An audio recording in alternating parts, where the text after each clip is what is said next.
Hey everybody, it's the Beat Doctor, and today's topic is how to tune and set up a drum kit. Okay, now we move on to tuning the floor tom. As you can see here, the way the drum was shipped to me, no heads. So we're going to start with the batter side, and once again I'm going to talk about with the toms. We talked about it with the bass drum, but in regards to the tom-toms, how can we tell whether we're on the batter side or on the resonant side? And the way we would do that is just by looking at the drum shell. Once again, if you've got the your drum logo, which here the Yamaha drum logo is facing upright, batter side top, resonant side bottom. Okay, so we're going to start with the batter side. Now I'm using on all my toms, I'm using the Evans G2 Clear. I use G2 coated as well, but this time I wanted to try the Evans G2 Clears. So once again, we're going to go through the same process we went through with the bass drum.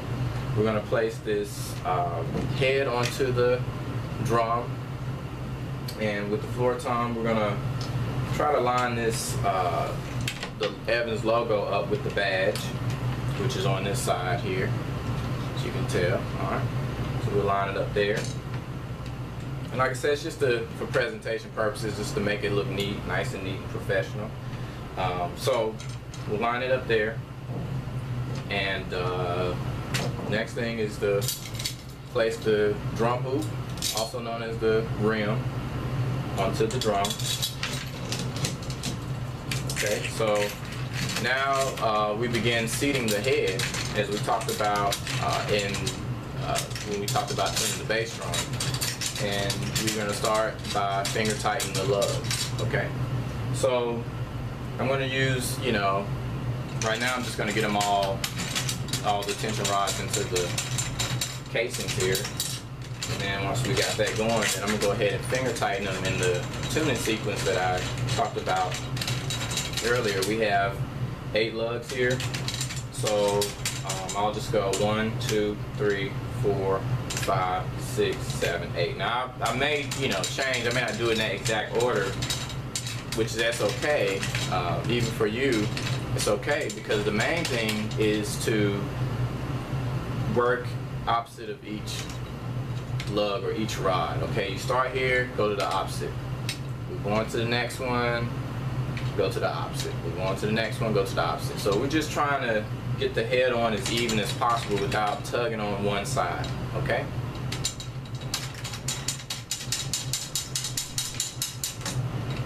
And occasionally you may run to a tension rod that's a little, like this one right here, doesn't want to budge. So you can use your key to kind of help it along a little bit, and then it should be straight.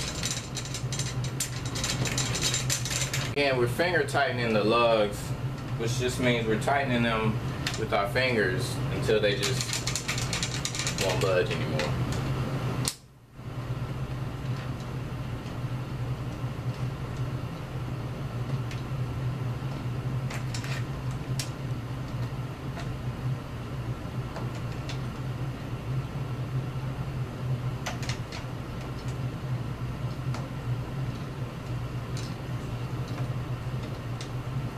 Alright, so now we have, our lugs finger tightened. Now we're going to take the drum key, take our little tuning key here, place the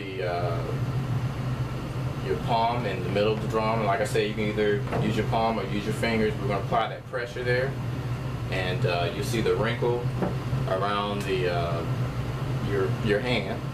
And what we're going to do is I'm going to tighten a quarter turn around till the wrinkles go away.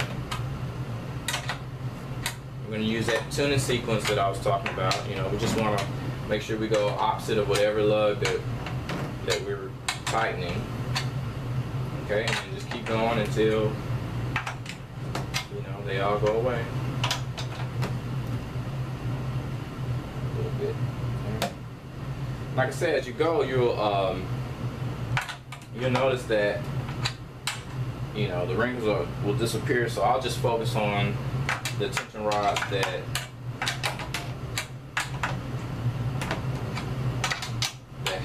the wrinkles.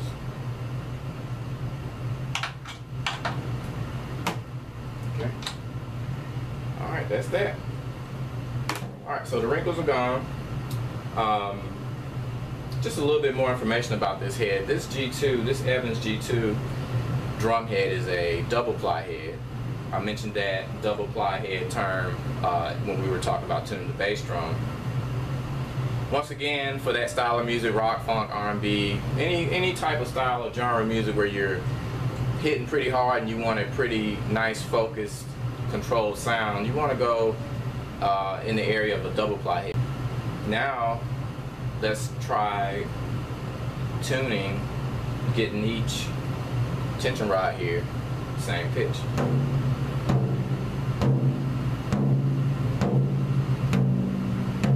Wow, that's pretty close. So just like we did with the bass drum, same little method there.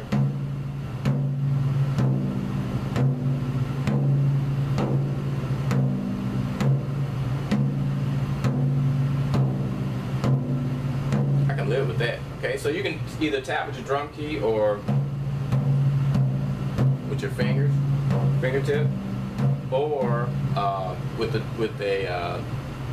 the tip of your drumstick. And like I say, it's just like maybe about an inch from each tension rod right in front of it. Alright, so we just want to get it even. Alright, so that's the batter side. Now we got to move on to the resonant side. Now we're going to move on to the resonant side. Here we just have standard, just the standard Yamaha resonant side drum head, just the factory heads. Usually that works fine for me. The only thing that I usually change on a new drum kit is normally the batter head. So you have the factory heads on your kit. That should work fine. Don't worry about replacing those as of yet. So once again, same process. We're just gonna just place the drum head onto the resonant side. I lined up my badge or the logo here with the drum badge on the shell, just like I did the batter side. And so if you're looking through the drum from the top or the bottom, you just notice that the both logos pretty much will line up if you do it that way. If you line them up to the same badge on the shell. Some shells can have two badges, some drum shells do. If you're in a situation like that, you just try to get them all to the same badge. Now we're just repeating the same process as we did on the batter side. We want to finger tighten. We want to finger tighten the lugs to where,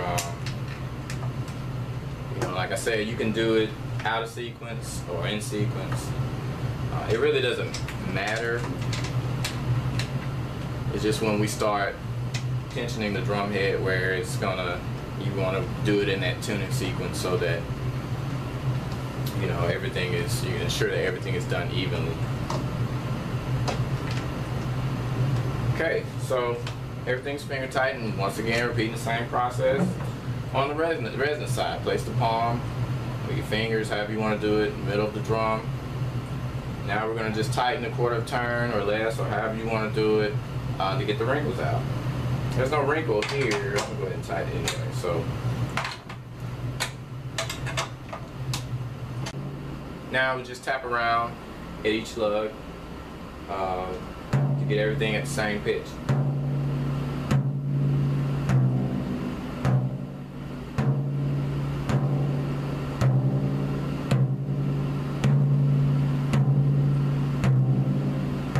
That's pretty close.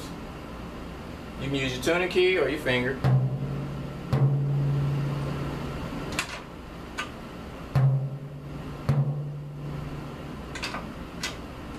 Like I said, this takes a little bit of practice, And like I said, you get to a lug or a tension rod that ain't quite working, and you're tuning it down low or tuning it high and nothing's moving, and go to the opposite lug and see what happens.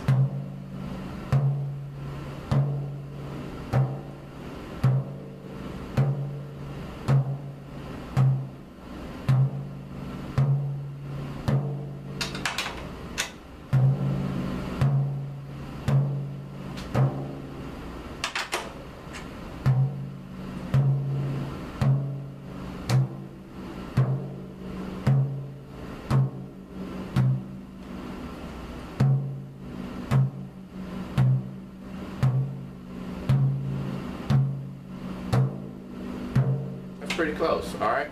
So once again, as I stated before with the bass drum, to leave the tapping step out is okay if you're in a rush, because pretty much when you get the wrinkles out and as you notice, sometimes it's pretty dead on. All right, all that tapping step does is just add just a little bit more of a guarantee and making sure that, okay, it's actually evenly tension at each rod, or each tension rod. So you can leave that step out. I do if I'm on the road and I don't have time really to tune how I want. That's how I would do it. I'll just loosen the drum heads, put my hand there, tension them, and then from there I would kind of go fine tune it up or down according to how I want it to be. So now we've got both sides even, okay? So let's just hear how the drum sounds.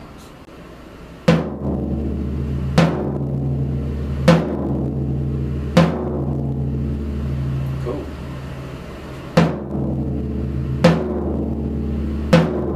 Okay, that's not bad to start out with.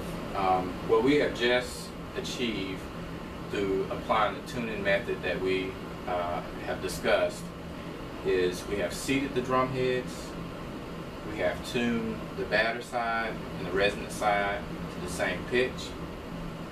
So at this point, all that's left is fine tuning.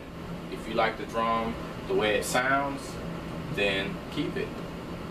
If you want the drum to be tuned higher or tuned up to a higher pitch, then you would just simply take your drum key, tighten each rod in the tuning sequence that we discussed earlier. I would probably do maybe a quarter or eighth of a turn, or just small increments, because you'd be amazed at how much change just a little turn will do to the sound. So do that to your batter side and your resonant side and see what you come up with. If you want it to be a lower, you want to tune the drum lower or to a lower pitch, then you just do the opposite. Loosen the tension rods in the tuning sequence, the batter side and the resonant side. Alright? But the drum as is basically tuned to the lowest pitch possible without losing the resonance. Okay? So it's a good starting point for us. The drum has absolutely no muffling, as I mentioned when we talked about tuning the bass drum. Absolutely no muffling. So those are some things that I will talk about later in another video.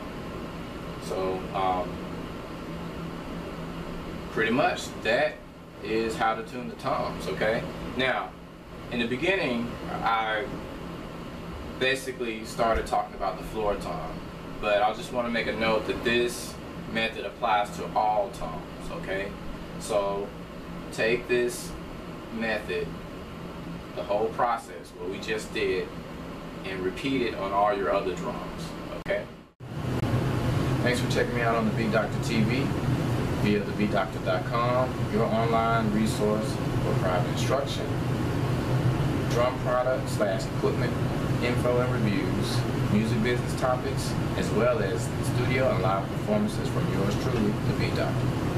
Check out my website, thebeatdoctor.com. Follow me on Facebook and Twitter at The Beat Doctor. And do not forget to subscribe to my YouTube channel, The Beat Doctor TV. Last but not least, I'd love to give a shout out to the greatest drum company on the planet, Yamaha Drums. Thanks for stopping by. See you next time.